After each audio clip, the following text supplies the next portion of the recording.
Hello hi నమస్తే. బాగున్నారా? నేను బాగున్నాను. మీ అందరు బాగుండాలని మనస్ఫూర్తిగా కోరుకుంటున్నాను. ఒక మంచి లైన్ చదివానండి నిన్న బుక్ చదువుతుంటే, భలే నచ్చింది. ఆ లైన్ మీకు కూడా చెప్పాలనిపించింది. మనం ఎవరితో అయినా మాట్లాడేటప్పుడు నెక్స్ట్ ఇంకా మనం ఎప్పుడు ఈ వ్యక్తిని కలవము అనే ఉద్దేశంతో మాట్లాడాలట.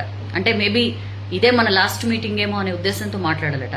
అంటే లైఫ్ చాలా అన్సర్టెన్ కదా, అందుకని చెప్పి ఏ వ్యక్తితో మాట్లాడినా ఇదే మన లాస్ట్ మీటింగ్ అని మాట్లాడితే ఆ మాట్లాడే ఎఫెక్షన్ కానీ ఆ ఆప్యాయత కానీ అది వేరే లెవెల్లో ఉంటుందట. బాగా అనిపించింది, ట్రై చేసి చూడండి. సరే, ఇవన్నీ ఓకే. ఒక మంచి స్టోరీ తీసుకొచ్చా. మంచి స్టోరీ అని ఎందుకు అంటున్నానంటే, యాజ్ యూజువల్ నేను తెచ్చే మంచి స్టోరీసే ఉంటాయి, మీ అందరికీ నచ్చుతాయి, మీ అందరు షేర్ చేస్తారు కాబట్టి. సరే, ఇంకా ముచ్చట్లొద్దు, మీ టైం చాలా వాల్యుబుల్ కాబట్టి స్టోరీ చెప్పేస్తా. అనగనగా ఒక ఊళ్ళో, ఇది ఒక రియల్ లైఫ్ స్టోరీ అంట, ఎక్కడో చదివాను నేను. ఒక ఫ్యామిలీ, ఒక నార్మల్ ఫ్యామిలీ, ఒక బాబు, చిన్న బాబు, వైఫ్ అండ్ హస్బెండ్ కార్లో వేరే ఊరికి వెళ్తూ ఉంటారనమాట. వాళ్ళ ఫ్యామిలీ మెంబర్స్ వాళ్ళ ఇంట్లో ఒక ఫంక్షన్ అయితే, ఒక చిన్న పాప బర్త్డే అయితే దానికి వెళ్తూ ఉంటారు. ఈ బాబు ఇంకా బుడ్డోడు అనమాట, చాలా బుజ్జోడు. అయితే వెళ్తుంటే దారిలో ఒక చోట ఈ వాటర్ మిలన్ పుచ్చకాయలు ఉంటాయి కదా, తర్బూజ్ రోడ్ పక్కన కనిపిస్తాయి అనమాట. ఈ బుజ్జి పిల్లాడు నాకు కావాలని మారం చేస్తాడనమాట. సరే చూసి రోడ్ సైడ్కి కారు ఆపుతారు. వాళ్ళ వైఫ్ పిలుస్తుంది అనమాట. ఒక పాప ఉంటుంది, ఒక పెద్ద ఏజ్ ఏం కాదు, మేబీ ఒక 10 to 12 years చిన్న అమ్మాయి పరిగెట్టుకుంటూ వస్తుంది అనమాట. కారు దగ్గరకు వచ్చి అప్పుడు ఇది వాటర్ మిలన్ పట్టుకొని వస్తుంది. ఎంతమ్మా అని అడుగుతుంది వైఫ్. ఆ కప్పులు ఉంటారు కదా, వైఫ్ అడిగితే చెప్తుంది అనమాట. 50 రూపీస్ అంటుంది. అంటే కాయ 50 రూపీస్ అంటే ఆమె, అమ్మో 50 రూపీస్ ఏంటి, 30 రూపీస్ ఇవ్వు అంటే, భలే ఉన్నారమ్మా 30 రూపీస్కి ఎట్లా ఇవ్వగలుగుతా నేను అని చెప్పి అంటుంది. అంటే సరేలే, ఆమె అంటుంది, ఆ పాప అంటుంది అనమాట, 45 రూపీస్ చేసుకోండి మేడం, 50 కాదులే 45కి ఇస్తానంటుంది. అంటే 45 ఎట్లా, నువ్వు మరీ అసలు ఏం తగ్గించట్లేదు అది ఇది అంటే, ఈ లోపల వెనకాల బాబు ఉంటాడు. వెనకాల ఆ బుజ్జిగాడు ఇట్లా చూసి నవ్వుతూ ఉంటాడు అనమాట. ఈ పాప,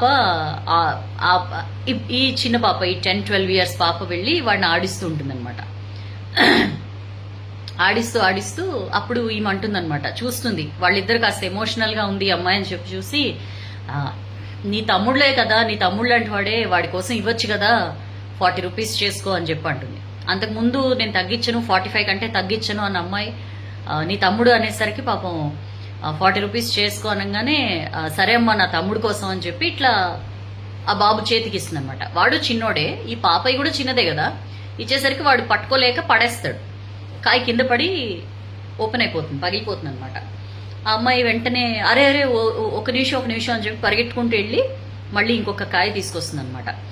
అప్పుడు ఈమె అంటుంది, చాలా హార్ష్గా అంటుంది అనమాట, ఇప్పుడు ఆ పగిలిపోయిన కాయ కూడా రేట్ నన్ను కట్టమనద్దు, నీ తప్పే అది, నువ్వు చిన్నబాబుకి ఎందుకు ఇచ్చావు, నా చేతికి ఇవ్వాలి కదా అని చెప్పంటే, చచ్చా లేదమ్మా, నా తమ్ముడు పడేశాడు, నేను అట్లెట్లా దానికి డబ్బులు తీసుకుంటా, ఇదిగో ఇది తీసుకోండి అంటే, ఆయన డబ్బులు ఇవ్వబోతే వద్దొద్దు సార్, నా తమ్ముడు అని చెప్పి అన్నారు, నా తమ్ముడు అని చెప్పి ఒక చిన్న పాజ్ తీసుకుంటుంది. అప్పుడు ఈ లేడీ అడుగుతుంది అనమాట, ఏమైంది నీ తమ్ముడు అంటే, సేమ్ ఇంత వయసులోనే నా తమ్ముడు చనిపోయాడు, నాకు వాడంటే చాలా ప్రాణం, మీరు నీ తమ్ముడు కోసం ఇవ్వవా అంటే, నాకు నా తమ్ముడు ఇలానే అనిపించాడు, వద్దు తీసుకోండి అని చెప్పి అంటుంది.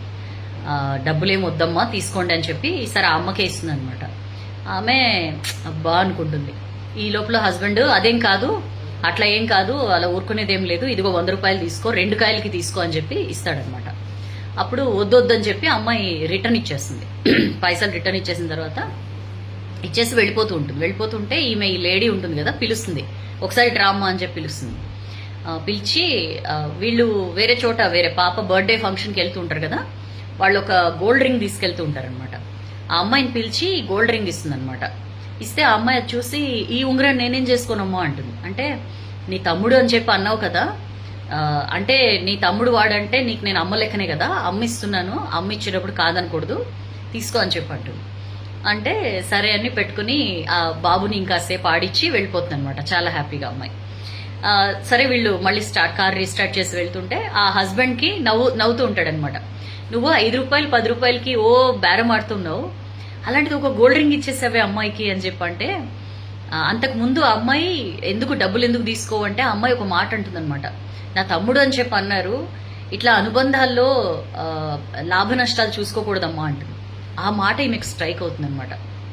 అప్పుడు అంటుంది, ఆ పాప చెప్పింది కదా అనుబంధాల్లో లాభ నష్టాలు చూసుకోకూడదని చెప్పి, అందుకనే నేను ఫీల్ అయ్యాను, ఎమోషనల్ ఇది ఫీల్ అయ్యి నేను ఆ గోల్డ్ రింగ్ ఇచ్చేసాను అమ్మాయికి అని చెప్పండి. ఇతను అనుకుంటాడు అనమాట. వెంటనే వాళ్ళ అన్నయ్యకి ఫోన్ చేస్తాడు. అంతకు ముందే వాళ్ళ అన్నదమ్ముల మధ్య ఒక ఆస్తి తగాదా జరుగుతుంటుంది. వెంటనే ఇతను వాళ్ళ అన్నకి ఫోన్ చేసి, అన్నయ్య పెద్ద బంగ్లా మీరు తీసుకోండి, నాకు చిన్నది ఇచ్చేయండి చాలు అని. అదేంటి నువ్వు దానికోసం కోర్టు కేసు కూడా వేసావు కదా, నా మీద ఫైట్ చేస్తున్నావు కదా, ఇప్పుడు ఏమైంది నీకు సడన్ గా అని చెప్పి అంటాడు వాళ్ళ అన్నయ్య. అంటే ఇతను అంటాడు, లేదన్నయ్య రిలేషన్స్లో అనుబంధాల్లో లాభ నష్టాలు చూసుకోకూడదు, నాకు ఆ పెద్ద బంగ్లా కంటే మీతో అనుబంధం చాలా ఇంపార్టెంట్ అని చెప్పంటే పాపం అన్నయ్యకి అవతల కొంచెం కళ్ళు చెమర్స్తాయి అనమాట. సర్లే నువ్వైతే ముందు ఇంటికి రా, వైఫ్ని బాబుని తీసుకుని ఇంటికి రా, మనం కలిసి కూర్చుని మాట్లాడుకుందాంలే, సెటరేట్ చేసుకుందాంలే అని చెప్పి పిలుస్తాడు. అంతకుముందే చాలా కాలంగా మాటలు ఉండవు వాళ్ళ మధ్య. సో చిన్న స్టోరీ, చిన్న ఇన్సిడెంట్, ఒక చిన్న మాట ఎంత చేంజ్ తీసుకొచ్చిందో.